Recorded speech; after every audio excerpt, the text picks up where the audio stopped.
Bueno, buenas tardes, que tengan un bendecido fin de sábado. Y esta tarde vamos a estudiar la lección 5 de Lecciones de Josué acerca de la fe. Y el título es Dios pelea por ustedes. ¿Quién peleaba por el pueblo de Israel y actualmente pelea y peleará por su pueblo? ¿Jehová o Satanás? El Dios de la Gran Babilonia, Baal, el Señor, disfrazado de cristiano en la doctrina creada por Balaam con cosas sacrificadas a los ídolos. ¿Por qué es el conflicto entre Jehová y Satanás? ¿Quién pelea por su pueblo? ¿Jehová o Satanás? Y el que peleaba por Israel era Jehová y no el Dios de la mujer Jezabel, no el Dios, la Trinidad, al que adoran los autores de nuestras lecciones y que disfraza de cristianas a las imágenes la bandera negra de los paganos. El Dios que lleva a conocer las profundidades de Satanás, al que elige adorarlo en forma consciente. Ahora, ¿qué pasa con nuestra lección? Esta es la carátula de la lección, título Dios pelea por ustedes, y que utilizan la Biblia ecuménica, donde eliminan el nombre de Dios y ponen el Señor, que es la traducción de Baal. ¿Y qué leemos ahí? En el versículo de memoria: todos estos reyes y sus tierras tomó Josué de una vez, porque el Señor, Dios de Israel, peleaba por los israelitas. Ahora, ¿qué dice la Biblia realmente? Todos estos reyes y sus tierras las tomó Josué de una vez, porque Jehová, el Dios de Israel, peleaba por Israel. ¿Mm? Entonces, ¿quién lleva a su pueblo? ¿Quién había prometido introducirlo en la tierra que había prometido a Abraham? Jehová. ¿Quién pelea por su pueblo? Jehová. ¿Quién va a pelear por su pueblo en este tiempo? Jehová. Ahora, Satanás tiene un reino en este mundo y son las iglesias caídas que forman parte de la Gran Babilonia, y en ese reino está su trono, el trono de Satanás. Como leemos en Conflicto de los Siglos, páginas 53 y 54. La conversión nominal de Constantino al principio del siglo IV causó gran regocijo, y el mundo, disfrazado con una capa de rectitud, se introdujo en la iglesia. Desde entonces la obra de corrupción progresó rápidamente. El paganismo, que parecía haber sido vencido, vino a ser el vencedor. ¿Quién triunfó en esa unión entre los apóstatas y los paganos? El paganismo. Su espíritu, o sea, los espíritus de demonios, dominó la iglesia. ¿Qué iglesia? La iglesia católica. Sus doctrinas, ceremonias y supersticiones se incorporaron a la fe y al culto de los que profesaban ser discípulos de Cristo. Esta avenencia entre el paganismo y el cristianismo dio por resultado el desarrollo del hombre de pecado, predicho en la profecía como poniéndose a Dios y ensalzándose a sí mismo sobre Dios. Ese gigantesco sistema de falsa religión es obra maestra del poder de Satanás, un monumento de sus esfuerzos para sentarse él en el trono y reinar sobre la tierra según su voluntad. ¿Qué pasó? Constantino recibió ¿de quién? De Satanás, porque era el sumo pontífice Satanás, una visión donde le mostró al sol con una cruz y le dijo: con este signo vencerás. Si lograba hacer que los cristianos adoraran a esa imagen y llamarla a Cristo, los vencería. ¿Y a qué llama Roma a Cristo? A esa imagen. Ahí vemos la copa de oro con el vino del furor, la fornicación en la Gran Babilonia. ¿Eh? Y a eso Roma lo llama a Cristo y adora al sol y dice que el sol es Dios. Y adora al Dios de Egipto, ¿eh? Al ojo que todo lo ve. Y vemos las imágenes de el Papa. Este es Silvestre I, el primero que se ciñó la tiara que le dio Constantino, porque antes se la ceñía Constantino, como símbolo de su autoridad en el cielo, la tierra y el infierno, porque el Papa es representante del Dios del infierno. Y ahí vemos al Papa siendo adorado por, qué sé yo, el que tiene el gorrito rojo es un obispo, o una monjita, reyes, y a los niños en la Iglesia Católica haciéndoles adorar a Jesús, que es el disfraz de Satanás, como dice Elena. En Primeros Escritos 2.13, la gente quedó del todo engañada. Se le enseñó que el Papa y los sacerdotes eran los representantes de Cristo, cuando en verdad lo eran de Satanás. ¿De quién son representantes? De Satanás. ¿Y cómo llaman a Satanás? A Satanás Cristo. Y a Satanás se adoraban, llamándolo Dios y Jesús y Cristo, cuantos ante ellos se postraban. ¿Mm? Ahora, esa es la realidad. Hay un conflicto entre ¿qué? Entre dos dioses, ¿eh? El verdadero que es Jehová, y él es el verdadero Mesías, porque el verdadero Mesías es el Dios fuerte, el Padre eterno, y está Satanás, disfrazado de cristiano. Ese es el conflicto en este tiempo. Y el disfraz de Satanás es el Dios hijo de la bandera negra de los paganos, Baal hijo, al que antes los paganos llamaban Tamuz, Horus, Mitra y Apolo, ¿eh?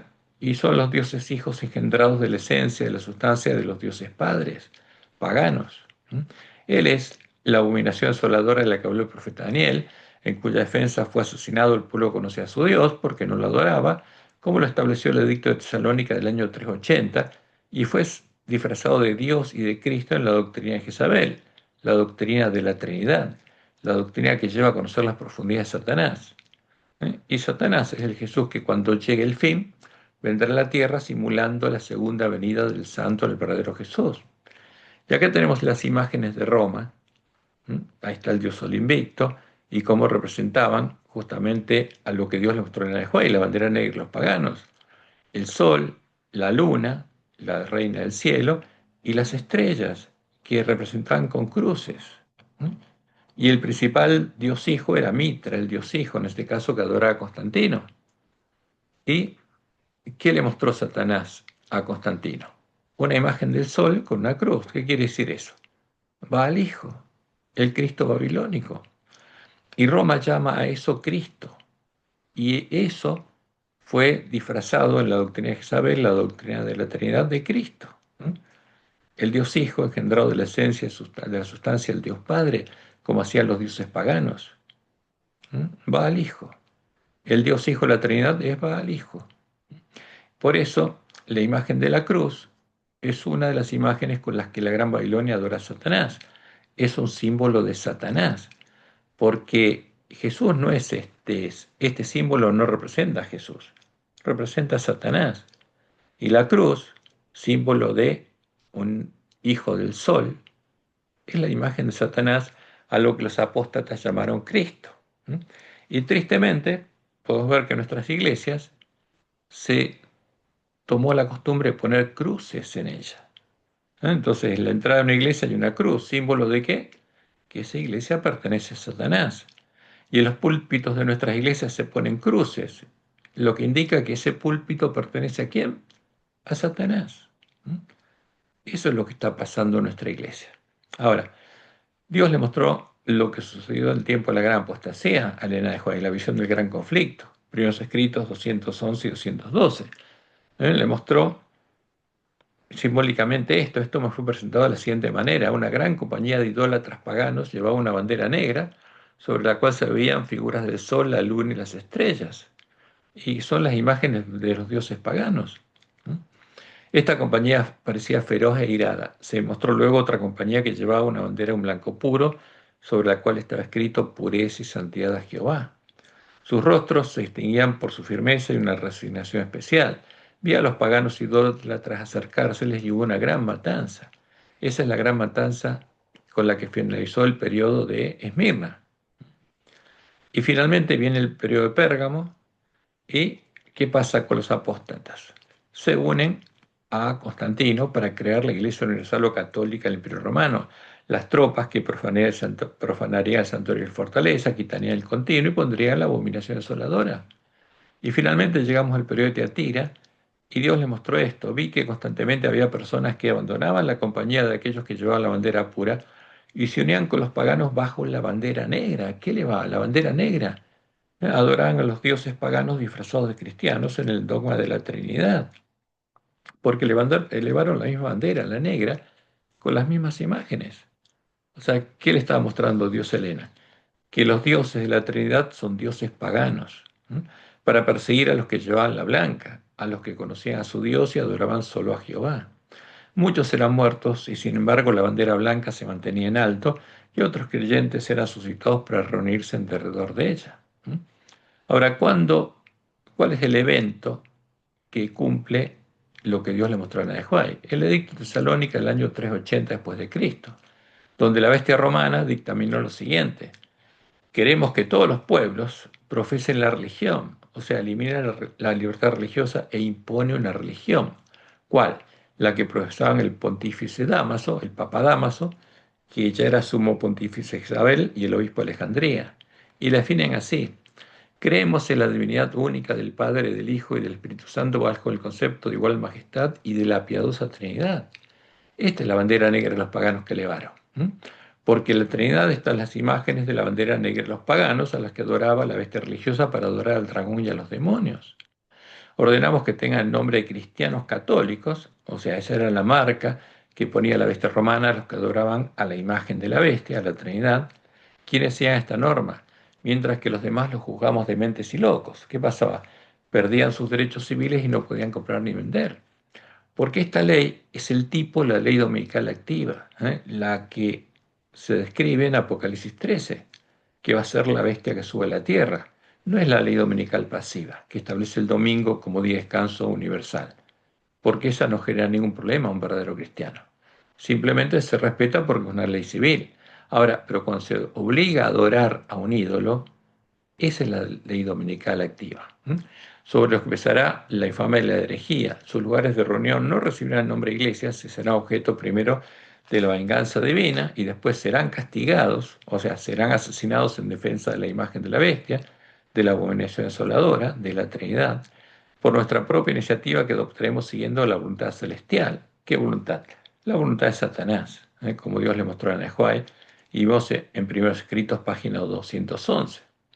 Satanás se regocijaba por la caída de tantos y entonces invitó a la iglesia de Roma, a la iglesia caída, a Roma, a obligar, por eso es la ley dominical activa, a quienes querían conservar la pureza de su religión a que accediesen a sus ceremonias y al culto de las imágenes, las definidas en la Trinidad, o recibiesen la muerte. Los fuegos de la persecución se encendieron nuevamente contra la verdadera iglesia de Cristo, la iglesia del desierto, y millones fueron muertos sin misericordia. ¿Por qué? Por negarse a adorar a la abominación desoladora, a la Trinidad. Y eso es muy claro, y Jesús lo había anunciado, Juan 16, 1 al 4. Estas cosas os he hablado para que no tengáis tropiezo, os expulsarán de las sinagogas. Fíjense, el que expulsa a un hermano de la iglesia, y aún viene la hora cuando cualquiera que os mate, pensará que rinde servicio a Dios y harán esto porque no conocen al Padre ni a mí.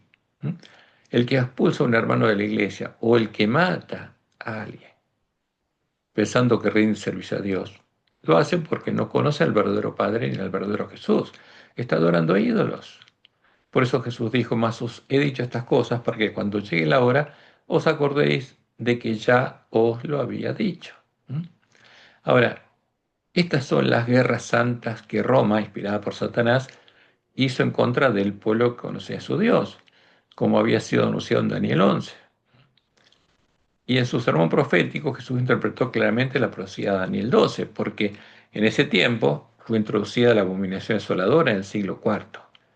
Pero justamente en el tiempo de angustia se va a cumplir la profecía de Daniel 12.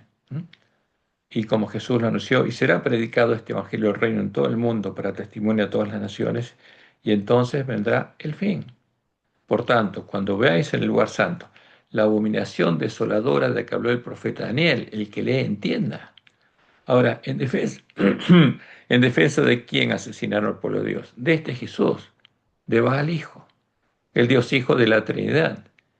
Y ese es el que va a venir, simulando la segunda venida de Jesús. Satanás va a venir como si fuera Cristo. Entonces, los que estén en Judea, dijo Jesús, iba a ser la gran multitud de los circuncidados por Dios del corazón, que simbólicamente estarán en la cima del monte Sión, que está en Judea, huyan a los montes.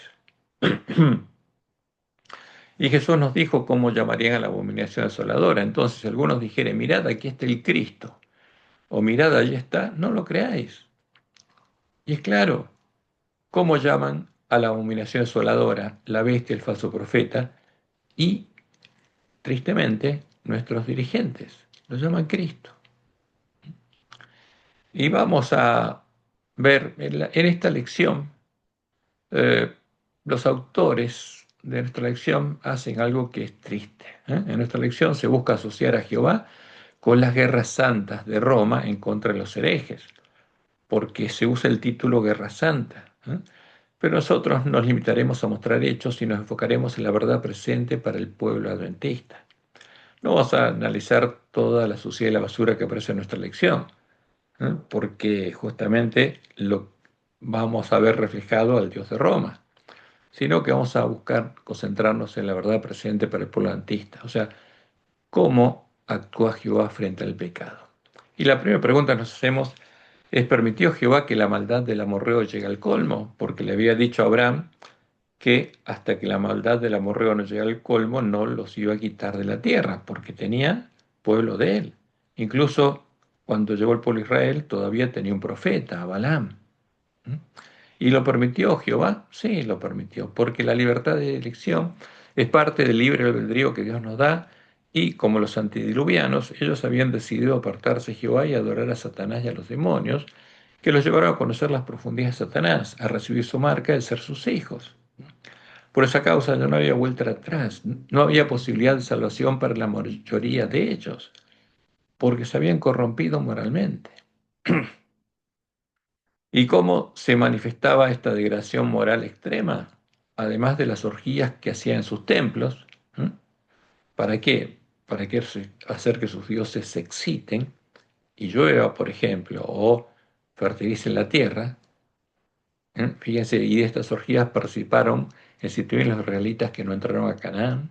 Algunas de estas prácticas están reveladas en la palabra de Dios, y especialmente vamos a leer Levítico 18, 21 al 30. Y Dios le da estas instrucciones a su pueblo y les dice: y no deis hijo tuyo para ofrecerlo por fuego a Moloc, porque eso hacían justamente los cananeos. ¿Para qué? Para aplacar la ira de Moloc. Y Moloc es la imagen del Dios Padre de la Trinidad, porque es el Dios pagano, que es el Dios Padre pagano, que da origen al Dios Padre de la Trinidad. Y Jehová les dice: no contaminéis así el nombre de tu Dios, yo Jehová. Y después agrega: no te echarás con varón como con mujer, es abominación. ¿Mm? Ahora, ¿qué pasa con los dioses paganos? Son sodomitas. Zeus y Apolo, que son las imágenes que tomaron los apóstatas para definir al Dios Padre y al Dios Hijo de la Trinidad, son sodomitas. Y agrega Jehová: ni con ningún animal tendrás ayuntamiento amancillándote con él, ni mujer alguna se pondrá delante de animal para ayuntarse con él. Es perversión. Y agrega: ninguna de estas cosas os amancillaréis, pues en todas estas cosas se han corrompido las naciones que yo he hecho delante de vosotros. ¿Qué pasaba con los cananeos? Eran sodomitas también. ¿Mm? Y se ayuntaban con animales. Habían llegado al colmo de la maldad.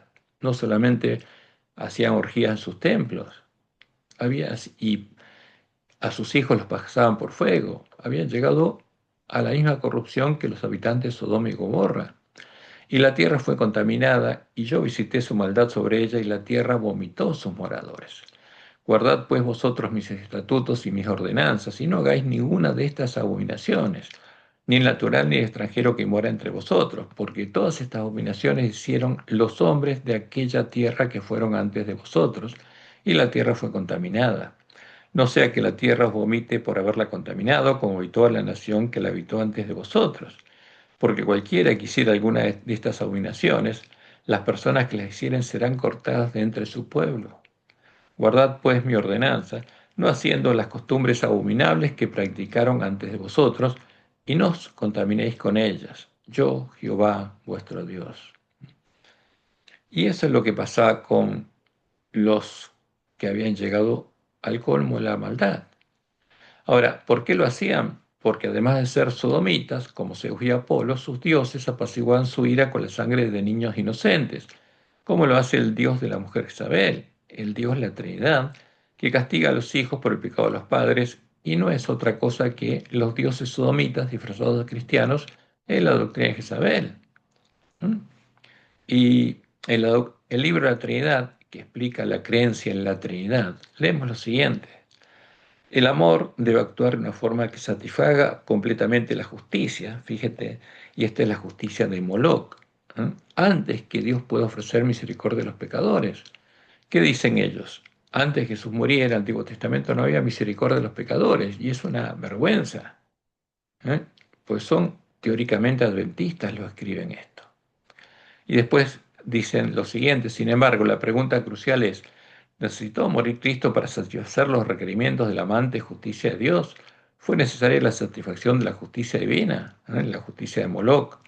Una exigencia necesaria del amor de Dios antes de poder ofrecer su misericordioso perdón a los pecadores. Y terminan diciendo a nosotros, y eso se lo agrego yo personalmente, los lobos vestidos de ovejas, pues son lobos, insistimos en que la amante justicia de Dios, o sea, la justicia de Moloc, pues está hablando de Moloc, del Dios Padre y la Trinidad, necesitaba ser satisfecha por la muerte de Cristo como un castigo por el pecado. ¿Cuál es la justicia de este Dios? Es el castigo, porque es el Dios de Roma. Y este es, justamente estamos adorando al Dios de Roma, a la abominación desoladora. Y en su enciclopedia, Roma dice lo siguiente, hablando del mismo Dios, en su uso teológico, infierno, infernus, es el lugar de castigo después de la muerte, porque la justicia de Dios es el castigo. La justicia de Jehová, ¿cuál es? La misericordia, el amor, el perdón a los pecadores. El perdón por gracia, gratuito. Y los teólogos distinguen cuatro significados del término infierno. Infierno, en el sentido estricto del término, o el lugar de castigo para los condenados, sean estos demonios u hombres. O sea, ¿quién es el Dios de Roma? El Dios del infierno, que quema vivos a los hombres eternamente en el infierno, porque es Moloch. Y está el limbo de los infantes, limbus parvulorum, donde son confinados y padecen cierto tipo de castigo aquellos que murieron con solo el pecado original, o sea, el pecado de Adán, y sin pecado mortal. ¿Por qué? Porque el Dios de Roma castiga a los hijos por el pecado de los padres, cosa que Jehová no hace. Y está el limbo de los padres, limbus patrium, en donde las almas de los justos que murieron antes de Cristo esperaban su admisión al cielo, pues mientras tanto el cielo estaba cerrado para ellos como castigo por el pecado de Adán. ¿Qué pasaba? Este Dios Padre no podía ofrecer misericordia hasta que fuera satisfecha su justicia, porque el Dios Padre de la Trinidad es este mismo. Nuestros teólogos adoran ¿a quién? A Baal, al Dios de Roma.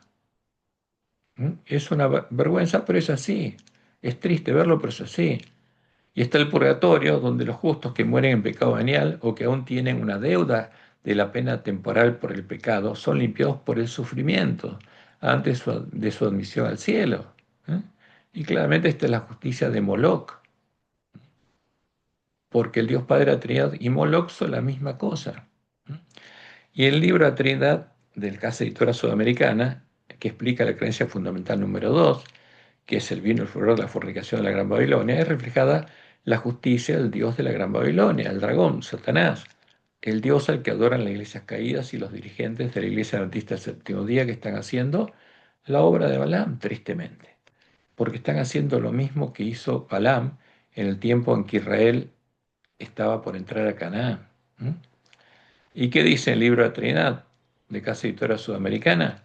En consideración a nuestros amigos católicos romanos, parecería apropiado que seamos capaces de afirmar con ellos lo esencial de sus convicciones trinitarias, que es la adoración de la imagen de la bestia, la adoración que los llevó a conocer las profundidades de Satanás.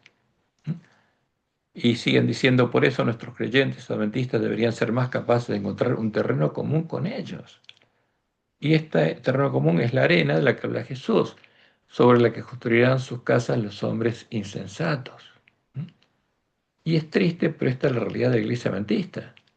Ahora, la realidad de los dirigentes de la iglesia adventista. Y nos preguntamos, ¿permitió Jehová que los apóstatas de la iglesia primitiva disfrazaran a Satanás y a los demonios de cristianos, llegaran a conocer las profundidades de Satanás y que la ramera romana se embriagara de la sangre de los mártires de Jesús? Sí, lo permitió, porque la libertad de elección es parte del libre albedrío que Dios nos da, y los apóstatas que hicieron la obra de Balaam eligieron conscientemente adorar a las imágenes de la bandera negra de los paganos, adorando de ese modo a Satanás y a los demonios. ¿Permitiría a Jehová que Satanás y sus siervos sembraran la semilla de la cizaña en nuestra iglesia, que los espíritus de demonios le hicieran germinar en los corazones de los siervos malos y las vírgenes insensatas, y que Satanás tuviera una gran cosecha de cizaña en nuestra iglesia? Sí lo permitiría. De nuevo, porque la libertad de elección es parte del libre albedrío que Dios nos da. Y Jehová anunció todo lo que sucedería en nuestra iglesia. Al mismo tiempo, prometió proteger al polantista hasta que escuchara el clamor de medianoche y pudiera hacer una elección consciente de a quién va a adorar, a Jehová o a la Trinidad, a la imagen a la que adora la bestia religiosa. Como leemos en Amós 3:6, porque no hará nada Jehová el Señor sin que revele sus secretos a sus siervos los profetas. ¿Permitirá Jehová que Satanás simule la segunda venida de Jesús? Sí, lo permitirá. Y Jesús lo anunció, porque cuando lo haga, no engañará a ninguno de los salvos, ya que todos los hombres habrán decidido conscientemente a quién adorar y ya habrán recibido el sello de Dios o la marca de la bestia, la marca de Satanás. Y nos preguntamos finalmente, ¿qué puede hacer Jehová en favor de una persona que eligió conscientemente ser parte de la simiente de la serpiente y ya recibió la marca de Satanás? Ya conoce las profundidades de Satanás y es su hijo, y lamentablemente ya no puede hacer nada en su favor. Lo único que puede hacer es poner fin a la esclavitud del pecado, y eso es lo que por misericordia va a hacer con todos los que hayan llegado a ser hijos del diablo. Y eso es lo que Jehová hizo en el tiempo del diluvio, en el tiempo de Sodoma y Gomorra, y va a seguir haciendo. Va a librar los clavos del pecado que ya no tienen posibilidad de salvación de la esclavitud del pecado. Porque el verdadero infierno sería dejar a los pecadores en manos de Satanás eternamente. Pero eso no va a pasar. Ahora, vamos a la verdad presente para el polantista. Y vamos a ver cómo actuaría Satanás en nuestra iglesia.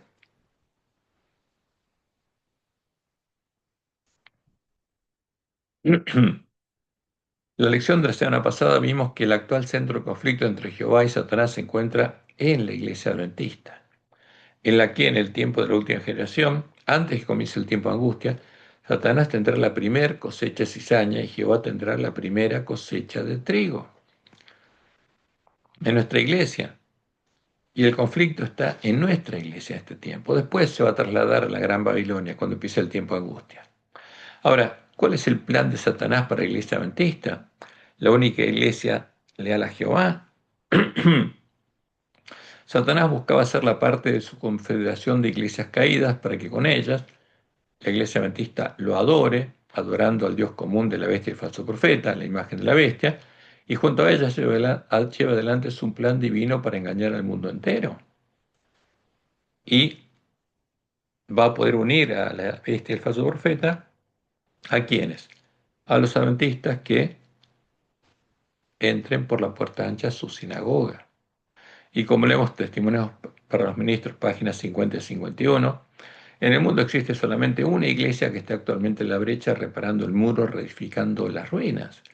¿Cuántas iglesias había? Una sola. El mundo entero está lleno de odio hacia los que proclaman que la ley de Dios está en vigencia, y la iglesia leal a Jehová, así la llama la Elena White y el pueblo adventista, debe sostener un conflicto no común. Y cita las palabras de Pablo, justamente porque no tenemos lucha contra carne y sangre, sino contra principados, contra potestades, contra los gobernadores de las tinieblas de este siglo, contra huestes espirituales de maldad en las regiones celestes. ¿Por qué? Porque Dios había llamado al polantista a deshacer la obra del hombre de pecado, a recuperar el conocimiento de la verdad echada por tierra, para que los lugares asolados puedan ser reedificados, y después Dios pueda llamar al pueblo que está en Babilonia a salir de ella y entrar por las puertas del templo de la ciudad de Dios. Y en Eventos de los Últimos Días, página 159, leemos: nos acercamos al fin de la historia de esta tierra y Satanás está trabajando como nunca antes. Procura actuar como director del mundo cristiano. Trabaja con una intensidad asombrosa mediante sus milagros mentirosos. Se representa a Satanás como un león rugiente que anda rondando en busca de quien de devorar. Desea abarcar a todo el mundo en su confederación. ¿Y qué le faltaba? Solo faltaba la iglesia adventista.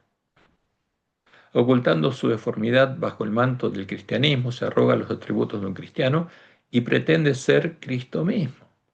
¿Cómo llama Roma y las iglesias caídas a Satanás? Cristo. ¿Y qué pasaría si el polantista también lo llamara Cristo? No quedaría nadie que llevara adelante el plan de Dios. Todos se unirían al plan de Satanás. Y, como Dios lo anunció, llegaría a parecer haberlo logrado, porque el pueblo adventista habría sido engañado y también estaría adorando a la imagen de la bestia, a la Trinidad, junto a las iglesias caídas. Pero la iglesia adventista no caería y Jehová no la dejaría hasta llegar a tener una cosecha de trigo en ella. Y como leemos en Entre los últimos días, página 133, no podemos ver cómo la iglesia romana puede exonerarse de la acusación de idolatría, o sea, que adora un ídolo. ¿Y a quién adora? A la Trinidad, que es un ídolo. Y esta es la religión, la adoración del mismo ídolo, que los protestantes están comenzando a considerar tan favorablemente que eventualmente se unirá con el protestantismo. Y esto se lo mostró Dios, es una profecía. Y después del conflicto de los siglos, página 498, leemos: cuando las iglesias principales de los Estados Unidos, uniéndose en puntos comunes de doctrina, y vamos a ver que son dogmas comunes, influyan sobre el Estado para que imponga los decretos y las instituciones de ellas, entonces la América protestante habrá formado una imagen de la jerarquía romana.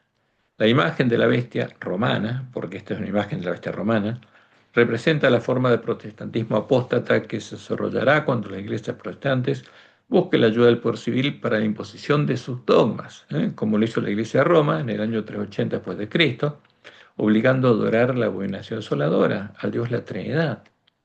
Y lo que Dios le mostró a la juez se cumplió. Y podemos ver cuál es el cumplimiento. Por el 14 de febrero del 2010, en Roma, en el Vaticano, se anunció que Roma y las iglesias caídas cosechaban los frutos del movimiento ecuménico. Y en esa reunión, el cardenal Casper señaló en referencia al encuentro que los participantes habían afirmado su fundamento común en Jesucristo, ¿eh? El Cristo niceno, el disfraz de Satanás, y en la Santísima Trinidad, la imagen de la bestia, la abominación desoladora, tal como se expresa en nuestro credo común y en la doctrina de los primeros concilios ecuménicos. ¿De quién? De Roma, de las tropas que levantó Constantino. Entonces, ¿qué hicieron las iglesias protestantes? Negaron justamente la reforma, los principios establecidos de Lutero, la Biblia y la Biblia sola, y aceptaron como propias las doctrinas definidas por Roma en sus concilios ecuménicos. Y empezaron a adorar a Satanás junto a Roma. Y propuso transformarlo en un ecumenismo básico que identifique, refuerce y profundice el fundamento común, que sabemos que es la arena. Indicó también que el Vaticano tiene que esforzarse por explicar mejor a otras confesiones la postura católica de que la Iglesia Católica es la Iglesia de Cristo y que la Iglesia Católica es la verdadera Iglesia. Ahora, ¿es la Iglesia de qué Cristo? De Satanás. Es la Iglesia de Satanás. Y llama a Cristo Satanás. Y es la verdadera Iglesia de Satanás. Ahora, este es el cumplimiento de la profecía. Y esto nos muestra claramente cuál es la imagen a la que adorarían la bestia y el falso profeta, la imagen a la que el mensaje del tercer ángel nos amonesta a no adorar. Y, o casualidad, a la misma imagen está adorando el pueblo adventista, porque está adorando, engañada por los lobos vestidos de ovejas, a la imagen de la bestia, a la imagen de Satanás. Y está llamando Dios y Cristo ¿a quién? A Satanás. Y no solamente lo hacen los adventistas, también lo hacen los lobos, que son la antítesis, que sostienen que los pioneros conocían la verdad. Cuando los pioneros adoraban al mismo Dios Padre, al mismo Dios Hijo, la bandera negra de los paganos. ¿Mm? Y hay dos grupos de lobos separados entre dos grupos, lo que sostiene la tesis, la Trinidad de la verdad, y lo que sostiene la antítesis. La creencia de los pioneros es la verdad, y es evidente que son lobos. Y cuando uno empieza a dialogar con ellos, en alguno de los grupos de adventistas, uno se da cuenta que son lobos. ¿Por qué? Porque niegan la palabra de Jehová, niegan los clátoros y categóricos así de Jehová, donde Jehová anuncia justamente quién es el verdadero Mesías y habla a sí mismo en su palabra. Y guiados por los lobos vestidos de adventistas, de ovejas, nuestros dirigentes, negando el mensaje del tercer ángel, y están reconociendo a las iglesias caídas en manos de Satanás como parte de qué? ¿No? Del plan divino para evangelizar al mundo, y están uniéndose a ese plan divino de Satanás. Fíjense, esta es la declaración de la Conferencia General. Se distribuyó por medio de la Oficina de Asuntos Públicos y Libertad Religiosa de la Asociación General y es publicada justamente bajo el título Ecumenismo, relaciones con otros cuerpos religiosos. y dicen que el libro de reglamentos eclesiásticos administrativos de la Asociación General, número 75, afirma que los adventistas reconocen a toda agencia que eleva a Cristo ante los hombres como una parte del plan divino para la evangelización del mundo, negando que, como lo dice la profecía del Apocalipsis, son parte del plan divino de Satanás para engañar al mundo entero, y que había una sola iglesia leal a Jehová. Y tienen en alta estima a los hombres y mujeres cristianos de otras comuniones que están ocupados en ganar almas para Cristo, para el Cristo que es el disfraz de Satanás. Por eso Dios tiene pueblo ahí y hay que llamarlo a salir de Babilonia. Pero ¿qué pasa con nuestros dirigentes? Está en total apostasía. Y como sucedió en el tiempo de Elena de White, la Asociación General no es la voz de Dios. La voz de la Asociación General no es la voz de Dios. Y dice Elena, anunciando esto, que pasaría esto, puede parecer que la iglesia está por caer, pero no caerá. Ella permanece en pie, mientras los pecadores que hay en Sion son tamizados, mientras la paja es separada del trigo precioso. Es una prueba terrible y sin embargo tiene que ocurrir. O sea, todo lo que Dios anunció en la palabra profética más segura tiene que ocurrir. Ahora, ¿por qué no caería la iglesia adventista? A pesar de que está adorando a la imagen de la bestia, porque aunque Satanás y sus siervos hubieran copado la organización de la iglesia adventista, como Dios le mostró en el juez, la verdadera iglesia de Dios no es una institución, son las almas fieles, como claramente lo escribió Elena de White en Hechos de los Apóstoles. La iglesia es la fortaleza de Dios, su ciudad de refugio que Él sostiene en un mundo en rebelión. Cualquier traición a la iglesia es traición hecha a aquel que ha comprado a la humanidad con la sangre de su Hijo unigénito. Desde el principio, las almas fieles han constituido la iglesia en la tierra. En todo este tiempo el Señor ha tenido sus atalayas que han dado un testimonio fiel a la generación en la cual vivieron. Entonces, ¿cuál es la iglesia de Cristo? Las almas fieles, no los siervos malos, no los lobos vestidos de ovejas de adventistas, no los dirigentes de la iglesia adventista, las almas fieles que tiene la iglesia adventista. Estos centinelas, dice Elena de White, daban el mensaje a amonestación y cuando eran llamados a deponer su armadura, otros continuaban la labor. Dios ligó consigo a estos testigos mediante un pacto, uniendo a la iglesia de la tierra con la iglesia del cielo.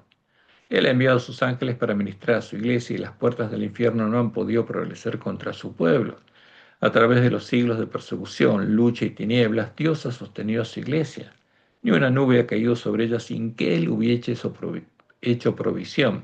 Ni una fuerza opositora se ha levantado para contrarrestar su obra sin que Él lo hubiese previsto. Todo ha sucedido como Él lo predijo. Él no ha dejado abandonada a su iglesia, sino que ha señalado en las declaraciones proféticas lo que ocurriría y se ha producido aquello que su espíritu inspiró a los profetas a predecir. Todos sus propósitos se cumplirán. Su ley está ligada a su trono y ningún poder del maligno puede destruirla. La verdad está inspirada y guardada por Dios y triunfará contra toda oposición. Y en nuestro tiempo, estas palabras son muy claras. Se está cumpliendo lo que Dios señaló en las declaraciones proféticas que ocurriría. Y podemos verlos con nuestros ojos. Ahora, ¿cuál sería la verdadera iglesia de Dios en nuestros días? Y serían las almas fieles, serían los adventistas cuyos corazones son representados por la buena tierra, de la cual no podrá ser arrancada la semilla del reino, ni ellos se volverán atrás por causa de la persecución de los siervos malos, que estén comiendo y bebiendo con los borrachos del vino de Babilonia, como Jesús lo contó en la parábola del sembrador. Pero otra parte cayó en buena tierra y dio fruto, pues brotó y creció y produjo a 30, 60 y a 100 por uno. Entonces les dijo, el que tiene oídos para oír, oiga. Y el sermón profético, hablando de las vírgenes, porque en el tiempo del sermón profético el reino de los cielos sería semejante a las vírgenes, nos dice lo siguiente: ¿quién es pues el siervo fiel y prudente al cual puso su Señor, el hombre de la escobilla, como lo mostró en el Joel, sobre su casa, sobre las vírgenes dormidas, para que les dé el alimento a tiempo? Bienaventurado aquel siervo al cual cuando su Señor venga, como ladrón en la noche, le haya haciendo así. De cierto os digo que sobre todos sus bienes me pondrá. Pero si aquel siervo malo dijera en su corazón, mi señor tarda en venir, y comenzara a golpear a sus consiervos y aún a comer y a beber con los borrachos, con los lobos vestidos de ovejas y las iglesias caídas, Vendrá el Señor de aquel siervo en día que éste no espera y a la hora que no sabe y lo castigará duramente y pondrá su parte con los hipócritas, con los falsos. Allí será el lloro y el crujir de dientes. Y lo interesante es que lo que sucedería en nuestra iglesia en el tiempo de procesamiento de la última generación le fue mostrado a Elena White en sus primeras visiones, las visiones que Satanás y sus siervos buscarían ocultar de nuestra vista. Y vamos a mostrar algunos aspectos que le fueron mostrados a ellas. Y estas visiones fueron publicadas todas juntas en 1951 y en 1954 Dios le mostró que esas visiones habían sido publicadas con una interpretación errónea, porque los pioneros la asociaron con lo que había pasado con ellos en la predicación de 1844. Pero Dios le mostró que no era así. Y dice ella, se demostró que ahora la verdad, una vez publicada, subsistirá porque es la verdad para los últimos días. Es lo que va a suceder en la iglesia adventista en los últimos días. Vivirá y en el futuro será menos lo que se necesitará decir al respecto. No es necesario poner innumerables palabras en el papel para justificar lo que habla por sí mismo y resplandece en su claridad. La verdad es directa, clara, sencilla y se destaca audazmente en su propia defensa. Pero no sucede así con el error. Este es tan tortuoso que necesita una multitud de palabras para ser explicado en su forma torcida. Ahora, ¿qué pasa con estas visiones? Y esto es lo que ella publicó y tituló A los que están recibiendo el sello del Dios vivo, porque es para la última generación. Y dice ella, vi el estado de algunos que se adherían a la verdad presente, pero que no hacían caso de las visiones, de las primeras visiones. La forma que el Señor había escogido para enseñar, en algunos casos, a los que erraban en la verdad bíblica. ¿Por qué? ¿Qué pasaría por el pueblo adventista de la última generación? Estaría errando en la verdad bíblica, no conocería la verdad, estaría adorando a la imagen de la bestia. Esa es la condición del ángel de la Odisea. ¿Y qué pasaría con el pueblo adventista? Nos creeríamos ricos. Vi que los que atacaban las visiones no atacaban al gusano, al débil instrumento, mediante el cual hablaba Dios, sino al Espíritu Santo. Vi que era una cosa pequeña hablar contra instrumentos, pero que era peligroso menospreciar las palabras de Dios. Vi que si ellos estaban en el error y Dios quería mostrarles sus errores por medio de visiones, y ellos enseñaban las enseñanzas de Dios por medio de visiones, quedarían abandonados para que siguieran sus propios caminos y corrieran la senda del error y pensaran que estaban en lo correcto hasta que se dieran cuenta demasiado tarde. Fíjense, estas visiones son para mostrarnos lo que pasaría, para abrirnos los ojos. Entonces, en el tiempo de angustia, los oí clamar a Dios en agonía. ¿Por qué no nos mostraste nuestro error para que pudiéramos haber hecho lo correcto y hubiéramos estado listos para este tiempo? Entonces un ángel los señaló y dijo, mi padre enseñó, pero no quisisteis ser enseñados. Habló mediante visiones, pero desdeñasteis su voz y él os abandonó a vuestros propios caminos, para que estuvierais satisfechos con vuestras propias obras. Entonces, ¿qué pasa con estas visiones? Nos muestran lo que está pasando en nuestra iglesia ahora. Y son muy claras. Y no hay que agregarles nada. Y vamos a ver lo que Dios anunció que harían Satanás y sus siervos en nuestra iglesia, los lobos vestidos de adventistas. Y lo primero que anunció es que cuando tardándose el esposo, todas las vírgenes cerraran sus ojos a la luz de sus lámparas y se durmieran, entraría el enemigo en el campo de padre familia, en su iglesia, entrarían lobos vestidos de ovejas, los siervos de la mujer Jezabel, y sembrarían la semilla de la cizaña, la semilla de la cual nacen los hijos del diablo, en las mentes y en el corazón de todas las vírgenes, para que Satanás pueda tener una gran cosecha de cizaña, de hijos del diablo, de hacedores de maldad en el pueblo adventista, dándonos a beber del vino el furor de la fornicación de la gran Babilonia. Y en Mateo 25, 1 y 5, Jesús dijo, entonces el reino de los cielos será semejante a 10 vírgenes que tomando sus lámparas salieron a recibir al esposo, porque todo el sermón profético se cumple sobre las vírgenes, a partir de 1844. Y tardándose el esposo, cabecearon todas y se durmieron. Y como él lo había anunciado, en Mateo 13, le refirió otra palabra diciendo, el reino de los cielos, que en este tiempo son las vírgenes, es semejante a un hombre que sembró semilla en su campo, pero mientras dormían los hombres, mientras dormían las vírgenes, vino su enemigo y sembró cizaña. que sembró el falso trigo, el falso Jesús, la abominación desoladora entre el trigo y se fue. ¿Qué fue sembrar en nuestra iglesia? La abominación desoladora, la Trinidad. ¿Mm? Y como Dios le mostró en la de Juan, ella dice, habrá aún entre nosotros mercenarios. ¿Quién es un mercenario? Baal era un mercenario, porque por plata hizo lo que hizo. Lo mismo que hicieron los apóstatas de la iglesia primitiva. Y lobos con piel de oveja, los siervos de Satanás, los siervos de Jezabel, que tratarán de persuadir al rebaño de Dios a que ofrezca sacrificios a otros dioses, a los dioses de la mujer Jezabel, antes que a Dios, antes que a Jehová. Me pasaría lo mismo que en el tiempo de Acab y Jezabel. Y además ella dice, habrá espíritus seductores. ¿Cuál? El falso Espíritu Santo que hace a los hombres habitación de demonios y parte de la sinagoga de Satanás, y doctrinas de demonios, las doctrinas que les abren la puerta en medio de la iglesia, y estas influencias malignas aumentarán. Pero aferrados al comienzo fue de vuestra confianza y permaneced firmes hasta el fin. ¿Mm? Y como Dios lo anunció, por hacer esa obra, la gran Babilonia habría caído definitivamente y el mensaje del segundo ángel habría vuelto a ser verdad presente, como leemos en Conflicto de los Siglos, página 440 al 441. La caída de Babilonia no será completa, sino cuando la iglesia, ¿qué iglesia? La iglesia adventista, la única iglesia que era leal a Jehová y parte del plan de Dios, se encuentra en este estado y la unión de la iglesia con el mundo se haya consumado en toda la cristiandad. ¿Mm? El cambio es progresivo y el cumplimiento perfecto de Apocalipsis 14:8 está aún reservado para lo porvenir. ¿Y se cumplió? Claro que ya se cumplió. ¿Mm? Y también se cumplió la profecía de Apocalipsis 13:3 y 4. Vieron a sus cabezas como herida de muerte, pero su herida mortal fue sanada.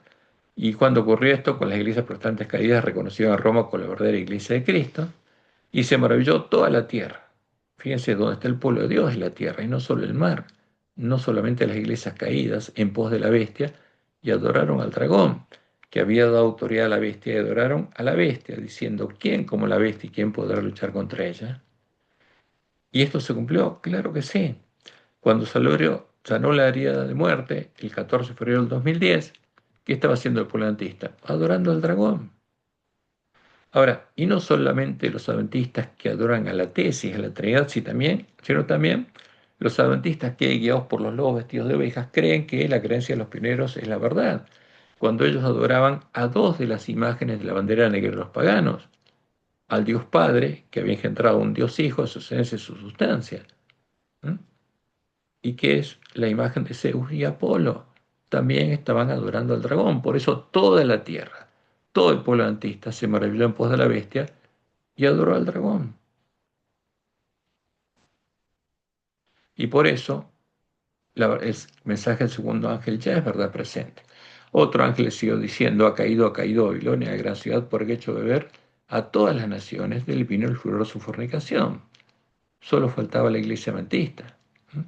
Y como Dios lo anunció por medio de Nehuay, nuestros ministros, buscando la amistad de las iglesias caídas, como Israel en Sittim, ya han adoptado su posición bajo la bandera negra de los paganos, llamando a Satanás Dios y Cristo, y están predicando el falso evangelio y la falsa profecía encendida de la infernal tea satánica.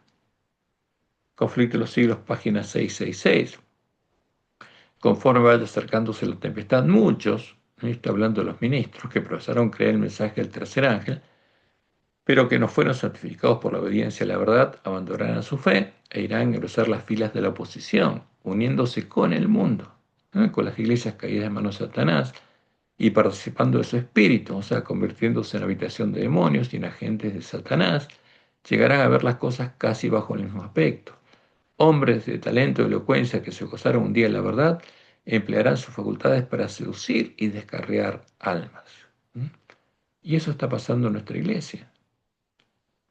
Y después, hablando de los ministros, en Testimonios Ministro 409, ella dijo lo siguiente: ministros no santificados se están alistando en contra de Dios, están alabando a Cristo y al Dios de este mundo, a Satanás al mismo tiempo. Mientras profesan recibir a Jesús, abrazan ¿a quién? A Barrabás. Y por sus acciones dicen no a este, sino a Barrabás. Presten atención todos los que leen estas líneas. Satanás se ha jactado de lo que él puede hacer. Quiere destruir la unidad que debe existir en la iglesia y por la cual oró Cristo. Dice, saldré y seré un espíritu mentiroso para engañar a los que pueda, para criticar, para condenar, para calumniar. Y agrega Elena, alberga al engañador y al testigo falso, a Satanás, el falso Jesús, el Cristo niceno, el Cristo de la Trinidad. Una iglesia que ha tenido gran luz, gran evidencia, y esa iglesia desechará el mensaje que el Señor ha enviado y recibirá los más irrazonables acertos, falsas suposiciones y falsas teorías. Satanás se ríe de la insensatez de ellos porque él sabe cuál es la verdad. Él la echó por tierra. Muchos ocuparán nuestros púlpitos sosteniendo en las manos la antorcha de la falsa profecía encendida por la infernal tea satánica.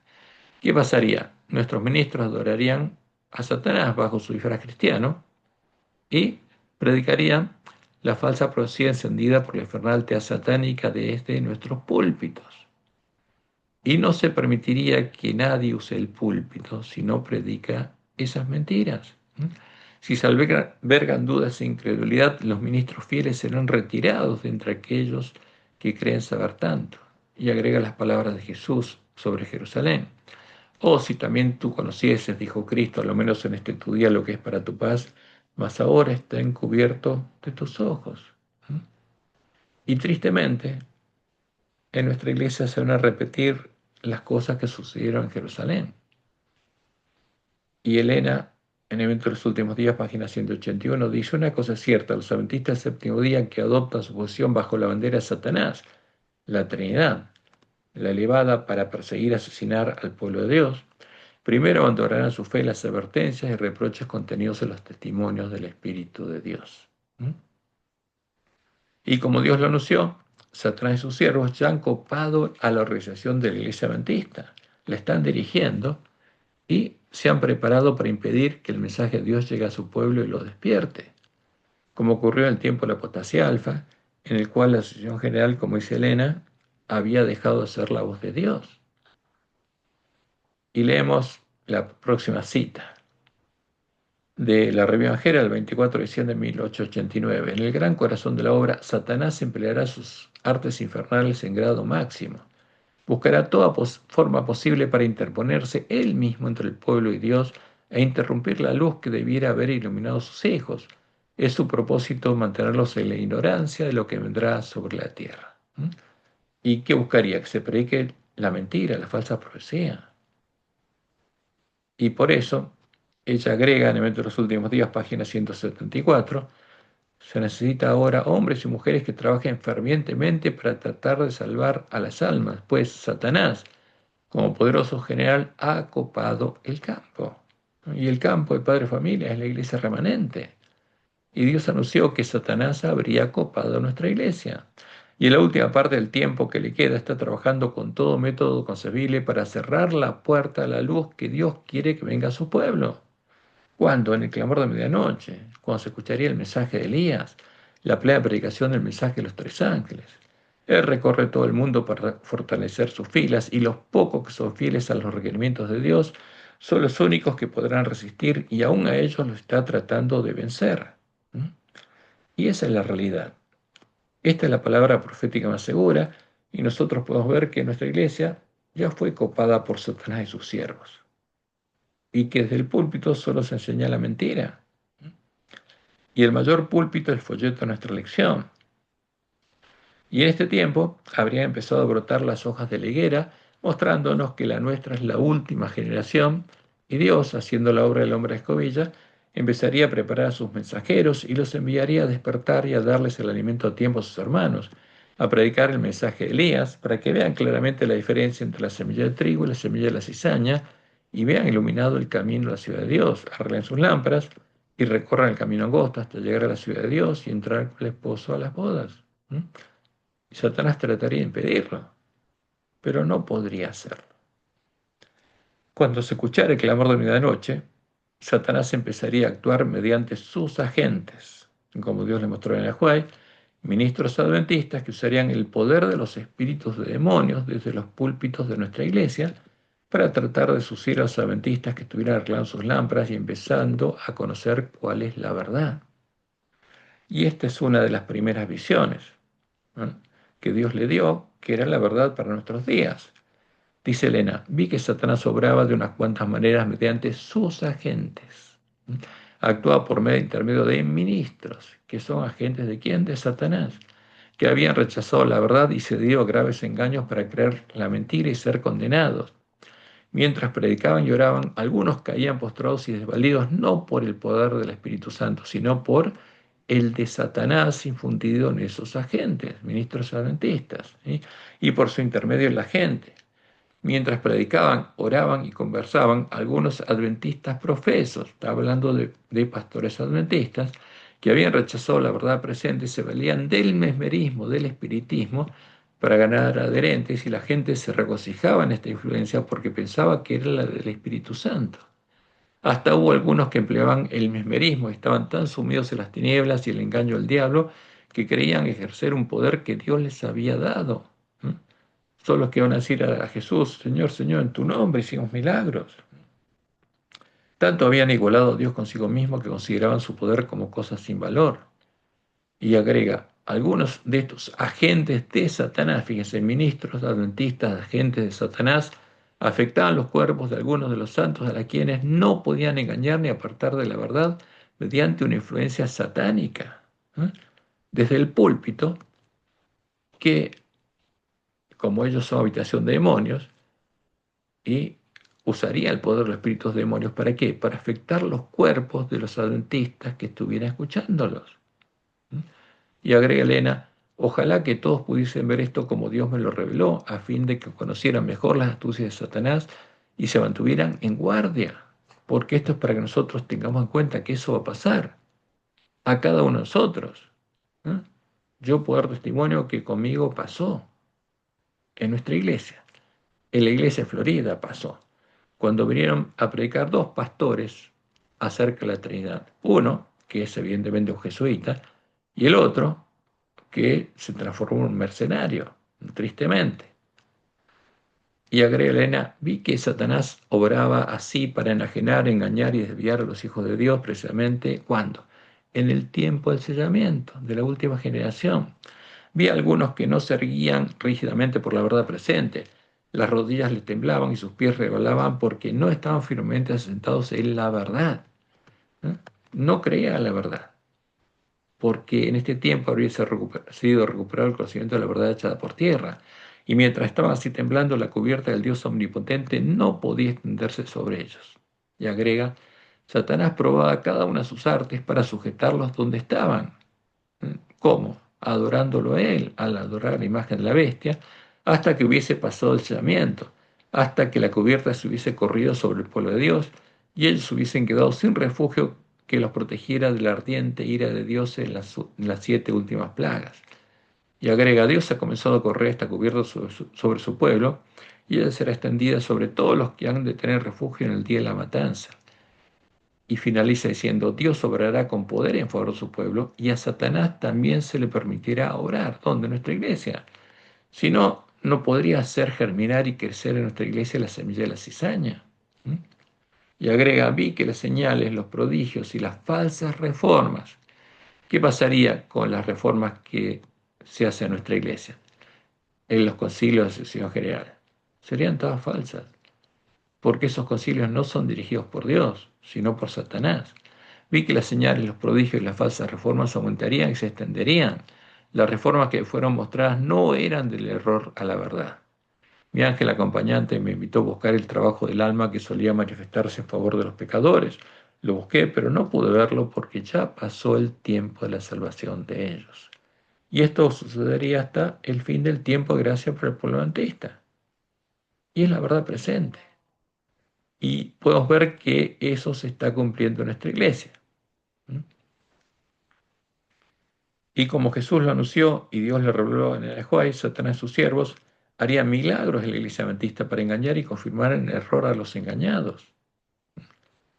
Y vamos a leer las palabras de Jesús en el sermón profético, palabras que se cumplen con las vírgenes adventistas.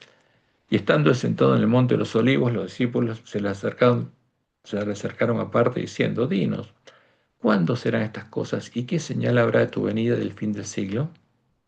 Respondiendo Jesús les dijo, mirad que nadie os engañe, porque vendrán muchos en mi nombre. ¿Mm? ¿Quiénes vendrían? Espíritus de demonios. diciendo yo soy el Cristo, y a muchos engañarán, a muchas vírgenes insensatas engañarían. Ahora, ¿y en nuestra iglesia está cumpliendo? Sí, porque se introdujeron en nuestra iglesia, como Dios les mostró en el Juan, la omega de las energías mortíferas sobre la presencia y la personalidad de Dios, eh, que equivale a la segunda abominación de Ezequiel 8, cuando los hombres empiezan a meditar, a practicar las meditaciones ancianas y se hacen imágenes en sus mentes, y finalmente los espíritus le dan vida a esas imágenes, se comunican con los hombres y ellos creen que Jesús les habla, pero son espíritus de demonios. ¿Mm? Y eso pasa en las prácticas que introdujeron en nuestra iglesia, por ejemplo, en esas prácticas que se llaman a solas con Cristo o a solas con Jesús, es las que se practican esas meditaciones ignacianas, y teóricamente Jesús se comunica con las que las practican, pero son espíritus de demonios. ¿Mm? Y Jesús en Mateo 7, 21 y 23 dijo lo siguiente: no todo el que me dice Señor, Señor entrará en el reino de los cielos, sino el que hace la voluntad de mi Padre que está en los cielos, la voluntad de Jehová. Muchos, ¿quiénes? Los que entren por la puerta ancha a la sinagoga de Satanás y reciban poder. Me dirán en aquel día: Señor, Señor, ¿no profetizamos en tu nombre? En el nombre de Jesús. Y en tu nombre echamos fuera demonios, y en tu nombre hicimos muchos milagros.